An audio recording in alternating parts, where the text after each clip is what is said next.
Nehemías capítulo 10, versículos 28 y 29. Y el resto del pueblo, los sacerdotes, levitas, porteros y cantores, los sirvientes del templo, y todos los que se habían apartado de los pueblos de las tierras a la ley de Dios, con sus mujeres, sus hijos e hijas, todo el que tenía comprensión y discernimiento, se reunieron con sus hermanos y sus principales para protestar y jurar que andarían en la ley de Dios, que fue dada por Moisés, siervo de Dios, y que guardarían y cumplirían todos los mandamientos, decretos y estatutos de Jehová nuestro Señor. Amén. Hoy vamos a continuar estudiando el libro de Mente, Carácter y Personalidad, el capítulo 10 acerca de la comprensión. Vamos a aprender un poco más acerca de cómo el Espíritu Santo, por medio de la hermana Ellen White, nos dejó estas enseñanzas para nuestro crecimiento físico, mental y espiritual. Bueno, vamos a orar antes de comenzar el estudio. Oremos. Padre nuestro que estás en los cielos, santificado y glorificado sea tu nombre, Señor. Gracias infinitas te damos por todas y cada una de tus bendiciones, Señor, por una semana donde nos has cuidado, nos has protegido de todo mal, a nosotros y a nuestros familiares, Señor, por darnos trabajo, salud y también, Padre Santo, en esta hermosa tarde de Santo Sábado, te pedimos perdón por nuestras ofensas. Reconocemos que somos pecadores y rogamos que nos limpies de toda iniquidad para que en este estudio podamos recibir el poder de tu Espíritu Santo transformador en nuestras vidas, Señor. Todo te lo agradecemos y rogamos en Cristo Jesús. Amén. Muy bien. Nos dice aquí que el tratar con las mentes es la obra más delicada y más difícil alguna vez encomendada a los mortales. Muy cierto. La verdadera independencia de la mente es un elemento completamente diferente a la imprudencia. Esa cualidad de independencia que conduce a una opinión cautelosa, deliberada y con oración, no debería ser cedida con facilidad, no hasta que la evidencia es lo suficientemente fuerte como para asegurarnos que estamos equivocados. Esta independencia mantendrá la mente en calma e inmutable en medio de los múltiples errores que prevalecen y conducirá a los que ocupan puestos de responsabilidad a considerar cuidadosamente todos los aspectos de la evidencia y a no ser desviados por la influencia de otros o por el ambiente o a formular a conclusiones sin un conocimiento inteligente y completo de todas las circunstancias. ¡Wow! Qué importante, ¿verdad? Es esta primera parte de lo que Dios nos exige que tengamos en nuestras mentes, que es discernimiento, y que no discriminemos ninguna clase de evidencia para poder emitir un comentario, una opinión acerca de una situación, una circunstancia, un problema o acerca de el comportamiento de una persona. Necesitamos estar completamente seguros que se analizaron todos los aspectos para poder emitir una opinión. Es por eso que el trabajo de las personas, por ejemplo, los jueces en una corte, tienen que estudiar a fondo todas las pruebas ofrecidas por ambas partes para poder emitir una sentencia, ¿verdad? Puede ser absolutoria, condenatoria. Para eso Dios pone y elige desde los tiempos de antes del Antiguo Testamento, pone y quita reyes. En los tiempos de hoy pone y quita gobernantes en todos los niveles, municipal, estatal, federal, en todos los países del mundo. Entonces Él utiliza para bien a estas personas para hacer su voluntad. Obviamente también sabemos, ya han existido, ¿verdad? Reyes en los tiempos de antes y en los de hoy que han estado y que están lejos de Dios y que son utilizados como instrumentos de maldición por el Satanás. ¿Para qué? Para hacer sus obras en contra del ser humano. Entonces es muy importante que tengamos una mente clara para poder discernir la voluntad de Dios. Los educadores de la juventud tienen que mantener un perfecto dominio propio. Es una gran responsabilidad el educar niños y jóvenes. Es un error terrible destruir la influencia que se ejerce sobre una persona por la impaciencia o a fin de mantener una dignidad y supremacía indebidas, pues puede ser el medio de perder esa alma para Cristo. Las mentes de los jóvenes, de los niños, pueden llegar a estar tan deformadas por una administración no juiciosa que el daño hecho nunca podría ser totalmente reparado. ¿Qué pasa? Porque recibieron una mala educación. La religión de Cristo debe tener una influencia controladora sobre la educación y la preparación de los jóvenes. Amén. ¿Cuál es la mayor influencia controladora sobre nuestros niños y jóvenes? La religión de Cristo Jesús. ¿Qué significa esto? El carácter de Cristo Jesús y la palabra de Dios. Todo lo encontramos en la Biblia. El ejemplo de abnegación, bondad universal y paciente amor del Salvador es una reprensión para los ministros y maestros impacientes. Él pregunta a estos instructores impetuosos: ¿es esta la forma en que tratas a las almas de aquellos por quienes di mi vida? ¿No aprecias más que esto el precio infinito que pagué por su redención? Son preguntas muy profundas para meditar a todos aquellos, ¿verdad?, que hemos sido, somos maestros de niños, de jóvenes. Si estamos enseñando con impaciencia o estamos preocupándose para que ellos reciban el mensaje poderoso en su mente, en su corazón, y el Espíritu Santo pueda transformar sus vidas. Muy bien, los predicadores deben tener cuidado de no esperar demasiado de los que están andando a tientas en las tinieblas del error.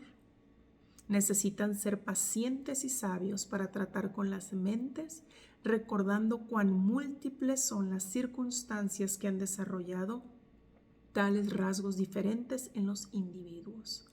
Han de vigilarse constantemente para que el yo no obtenga la supremacía y Jesús sea dejado afuera. Amén. Esto va para no solo predicadores, también maestros, que se enfocan nada más en el yo, en cómo estoy impartiendo la educación, ¿verdad?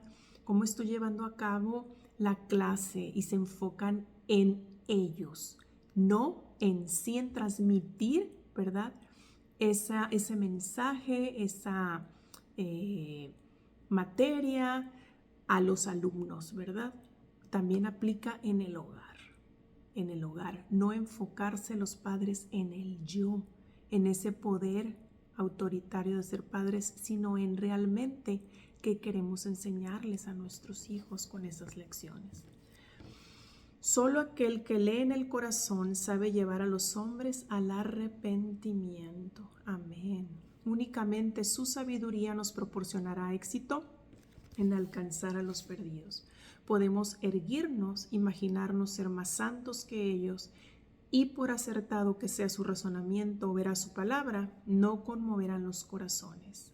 El amor de Cristo, manifestado en palabras y obras, se abrirá camino hasta el alma, cuando de nada valdría la reiteración de preceptos y argumentos.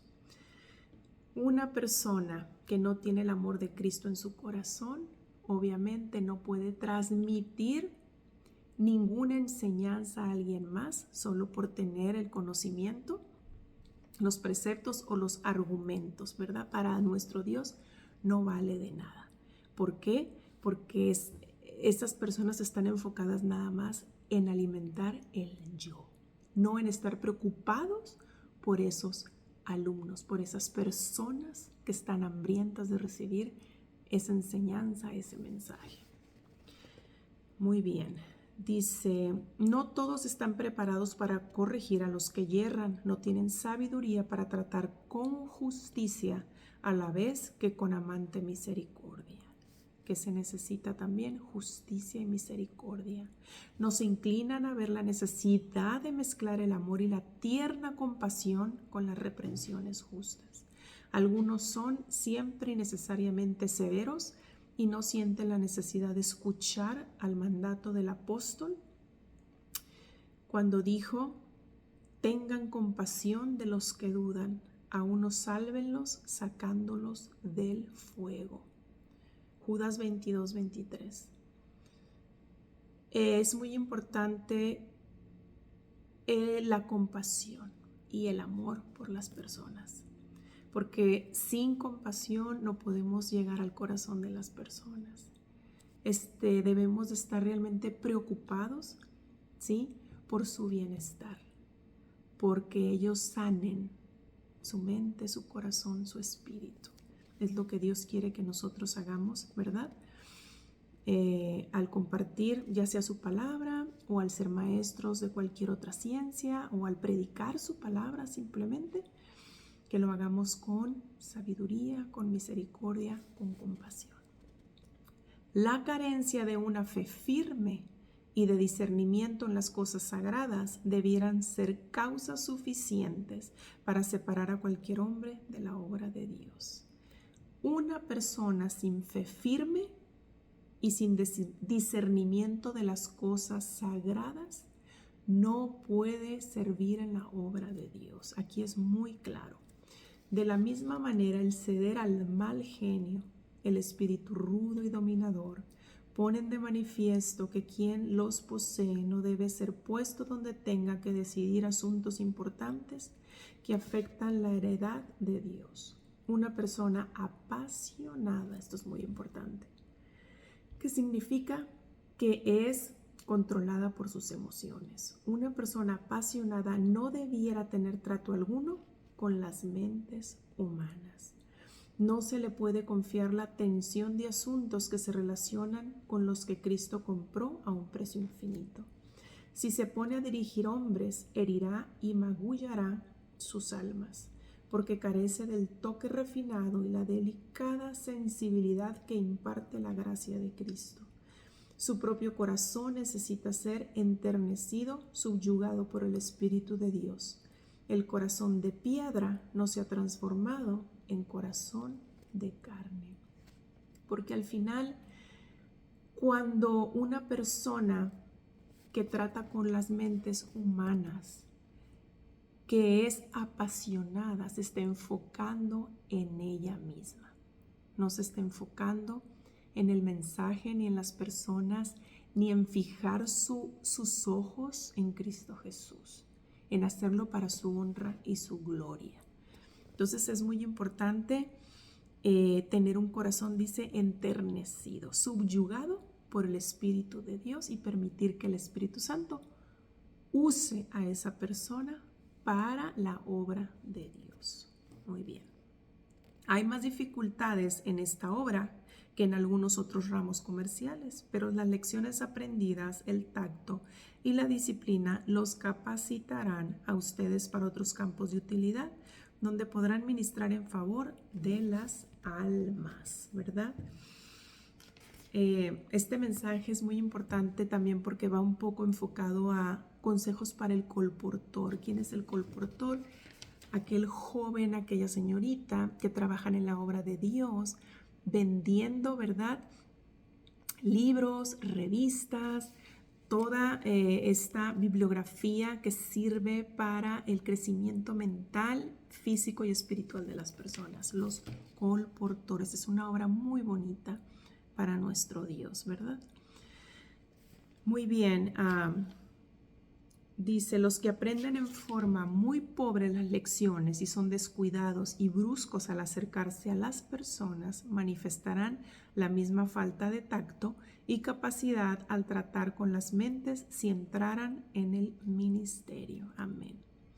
Yo les voy a compartir un poquito acerca de mi experiencia y empecé explicándoles que quise estudiar este libro con ustedes, el tomo 1, ya tengo el tomo 2, gracias a nuestro Dios, porque para mí estos libros son valiosísimos, es como oro puro para la gente del mundo, pero para nosotros es un alimento espiritual tan poderoso, grande y hermoso y transformador de nuestras vidas y de nuestro carácter, que nos ayudan cada día a darnos cuenta y reconocer cuánto nos hace falta ser transformados por el Espíritu de Dios.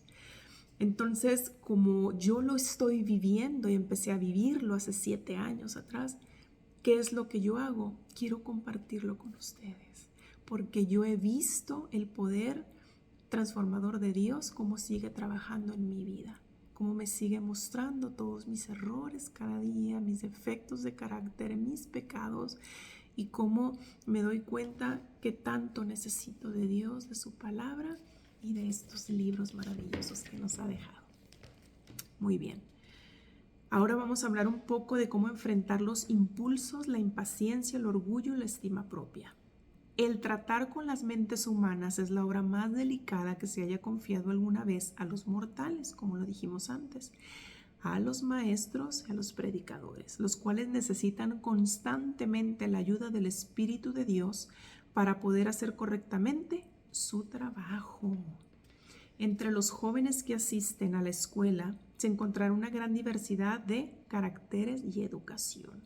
Todos somos diferentes, ¿verdad? Somos únicos, pero también hemos recibido diferente educación desde niños y tenemos una diversidad de caracteres. El maestro hará frente a los impulsos, la impaciencia, el orgullo, el egoísmo y la estima propia desmedida. Algunos de los jóvenes han vivido en un ambiente de restricción arbitraria y dureza que ha desarrollado en ellos un espíritu de obstinación y desafío. Otros han sido mimados y sus padres, excediéndose en sus afectos, les han permitido seguir sus propias inclinaciones. Han disculpado sus defectos hasta deformarles el carácter. Muy cierto esto, porque hasta cierto punto yo lo viví en mi juventud, ¿verdad? Tuve unos padres hermosos, amorosos, protectores, pero también permisivos. Entonces, todo tiene efecto y consecuencia. Para tratar con éxito con estas mentes diferentes, el maestro, el predicador, necesita ejercitar mucho tacto y delicadeza en su dirección, al mismo tiempo que firmeza en el gobierno. Con frecuencia se manifestará desagrado y hasta desprecio por los reglamentos. Algunos ejercitarán su ingenio para evitar las penalidades, mientras que otros ostentarán una temeraria indiferencia por las consecuencias de la transgresión. Todo esto exigirá paciencia, tolerancia y sabiduría de parte de aquellos a quienes se ha confiado la educación de estos jóvenes.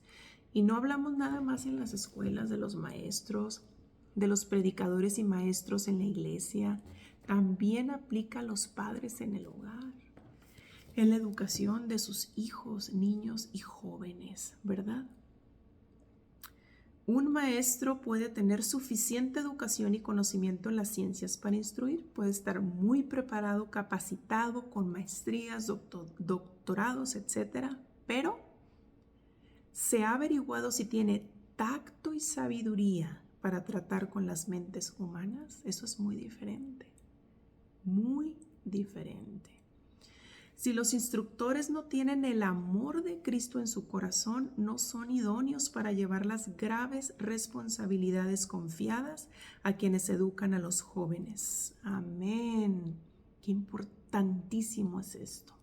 Puede haber personas en nuestras escuelas, lo hemos visto, lo hemos vivido, las escuelas de gobierno, en las escuelas privadas, en las iglesias, ¿verdad? Donde hay personas súper preparadas, con mucho conocimiento, pero no tienen el amor de Cristo en su corazón y por ende no tienen compasión y amor por los niños y jóvenes. Y eso significa que no tienen el don de la enseñanza, el don de la educación, porque eso es un don, Dios te lo da. Para poder llevar a cabo ese trabajo tan hermoso que es el don de la enseñanza, hay que tener a Cristo en el corazón y amor por los semejantes y especialmente por sus niños y sus jóvenes, que por eso Dios nos los ha confiado. Muy bien. Dice, careciendo ellos mismos de la educación superior, no saben tratar con las mentes humanas. Su propio corazón insubordinado procura dominar. El sujetar a una disciplina tal el carácter y la mente plástica de los niños es dejar sobre estas cicatrices y magulladuras que nunca se eliminarán. Voy a hacer una pequeña pausa. Rápido comparto un testimonio. Yo estuve primaria, secundaria y preparatoria en escuela de monjas y pude ver con claridad y pude experimentar en carne propia que hubo monjas bellas, hermosas, con un corazón lleno de amor, paciencia, tolerancia y compasión para mí, mis compañeras, ¿verdad? Como alumnas, pero también pude ver monjas que supuestamente le servían a Dios en la obra de la enseñanza y eran todo lo contrario, hostiles, impacientes, rudas, agresivas y yo sé que a lo mejor tú pudiste haber tenido esa experiencia también y recuerdas a esa maestra, a lo mejor también de una escuela de gobierno que golpeaba con la regla o pegaba manotazos o era violenta o violento el profesor, y son experiencias de niños que nunca vamos a olvidar. Eso no debe de ocurrir. Dios no quiere eso para sus niños ni para sus jóvenes. Por eso es tan importante que nos demos cuenta quién está enseñando, instruyendo a nuestros niños y jóvenes. Hay que estar al pendiente de ellos y de su educación. Todo aquel que tenga algo que ver con la educación y preparación de los jóvenes necesita vivir muy cerca del Gran Maestro para participar de su espíritu y manera de trabajar. Amén. Tiene que dar lecciones que impacten el carácter y la obra de toda la vida de aquellos a quienes instruye. Es un trabajo valiosísimo, importante que Dios ha determinado para los maestros, los educadores, los predicadores en esta tierra. El trabajar con niños y jóvenes es una gran responsabilidad, pero por eso debemos estar cerca del Maestro, de Cristo Jesús. Es la única manera de poder hacer la obra de Dios un poco más acertada y cerca de la voluntad que Él tiene para nosotros como sus siervos, ¿verdad? Sus siervas.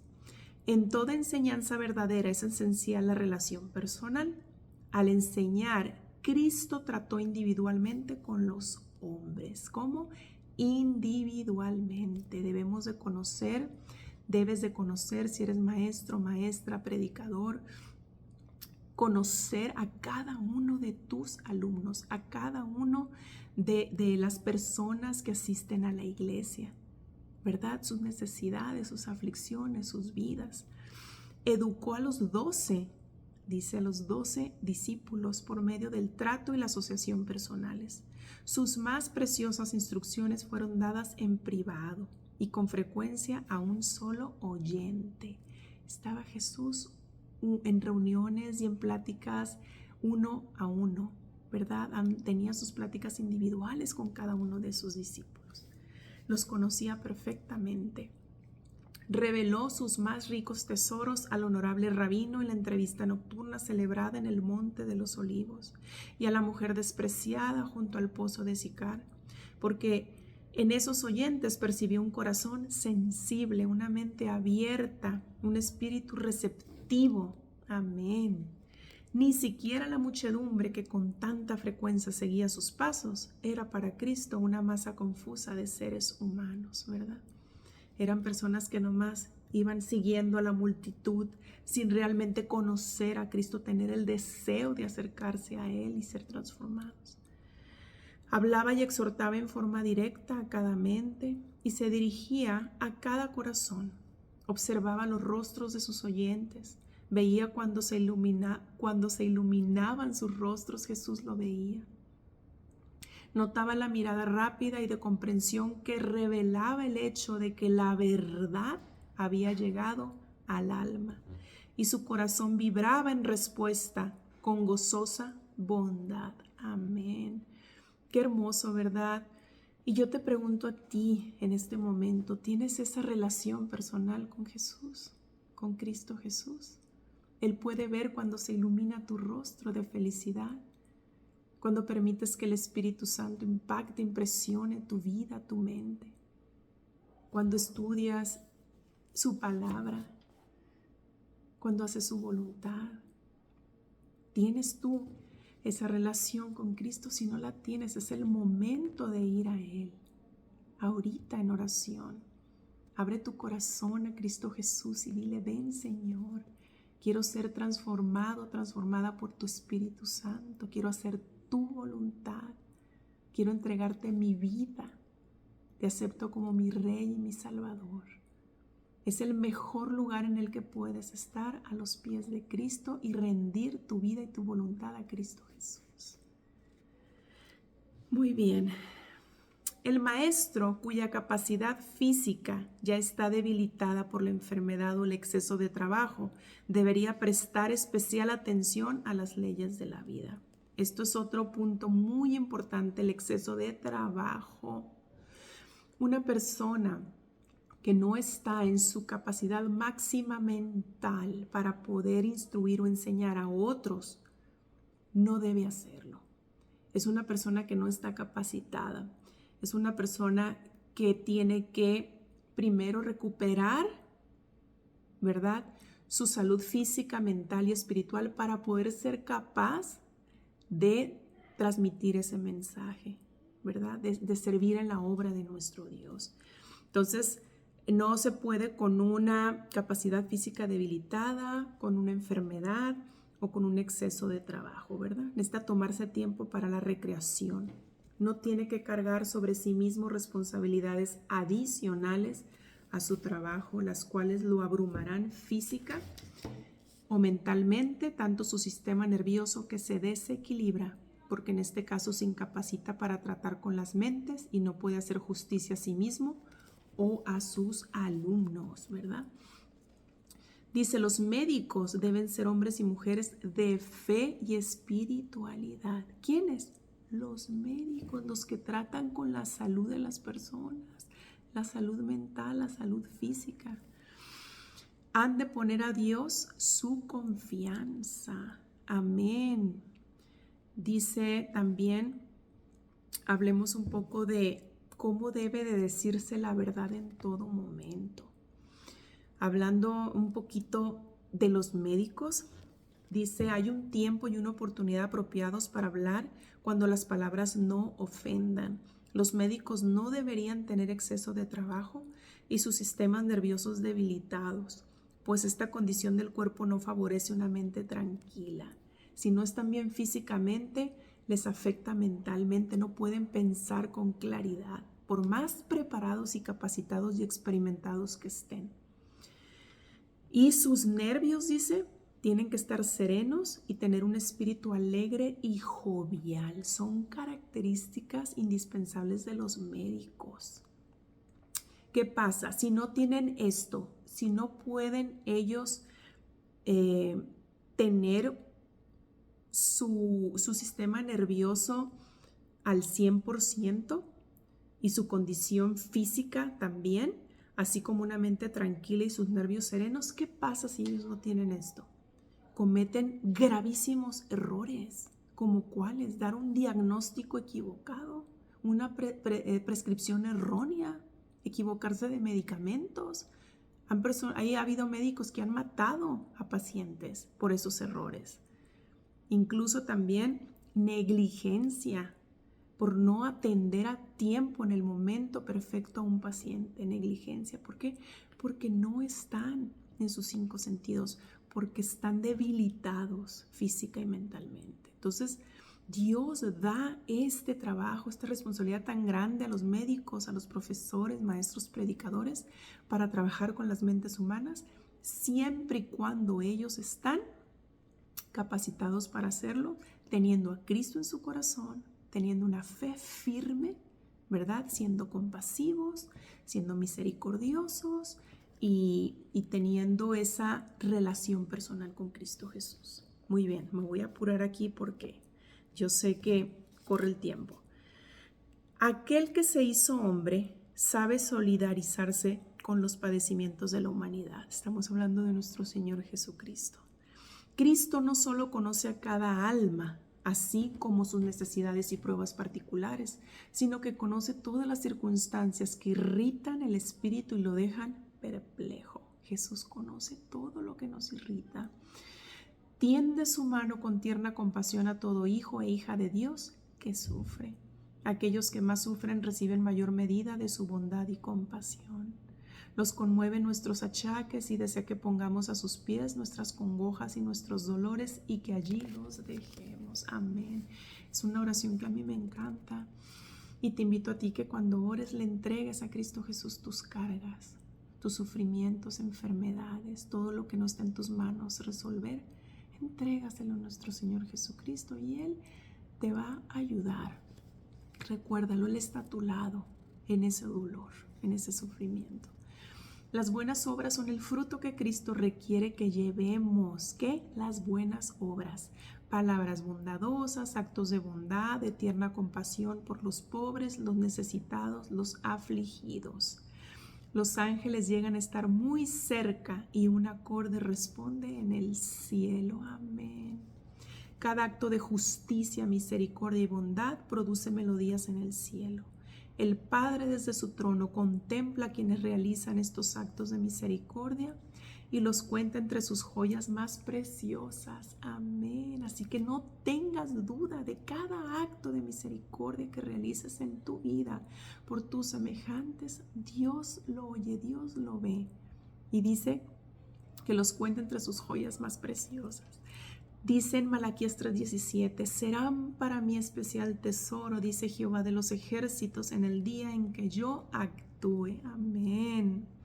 Cada acto de misericordia hacia los necesitados y los sufrientes se considera como si fuera hecho a Jesús. Cuando usted socorre al pobre, apoya al afligido y al oprimido y se hace amigo del huérfano, usted mismo se pone en una relación más estrecha con Jesús. Amén, qué hermoso.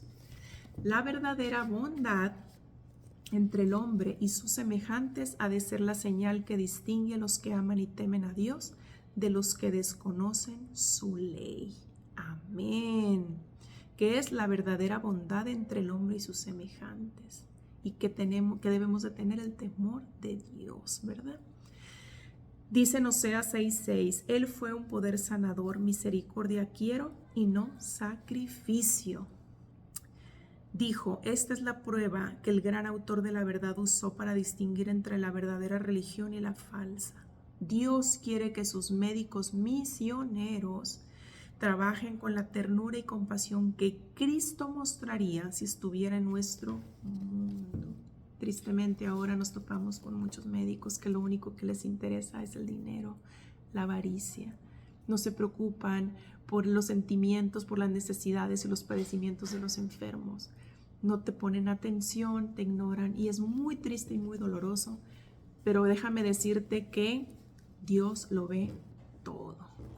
Una mente educada es un gran tesoro, pero sin la influencia suavizadora de la solidaridad y el amor santificado no es del máximo valor. Amén. Es imposible estar en unión con Cristo y sin embargo mostrar falta de bondad hacia otros y olvidar sus derechos. Dice ya para terminar, Dios nos ha dado a todos una identidad propia que no puede fundirse en la de él, en la de otro. Pero nuestras características individuales serán mucho menos prominentes si realmente somos de Cristo y su voluntad es la nuestra. Nuestras vidas deberían estar consagradas al bien y la felicidad de otros como fue la del Salvador. A veces es difícil, yo lo sé, lo entiendo, lo vivo, pero debemos de confiar en nuestro Dios y amar a nuestros enemigos. Yo te invito a que lo hagas porque yo estoy luchando y trabajando con eso cada día en mi vida. Tenemos que olvidarnos de nosotros mismos, siempre buscando oportunidades, aún en cosas pequeñas, para mostrar gratitud por los favores que hemos recibido de otros y buscar oportunidades de alegrar a otros y aliviar sus tristezas y cargas con actos de tierna bondad y pequeños hechos de amor. Amén. Qué bonito tema acerca, ¿verdad?, de la comprensión. Y le pidamos a nuestro Dios que nos ayude esta semana a hacer su voluntad, a ser guiados por su Espíritu Santo y que nos dé mucha sabiduría para poder discernir su palabra y su voluntad. Dios te bendiga grandemente y nos vemos la próxima semana. Bye bye.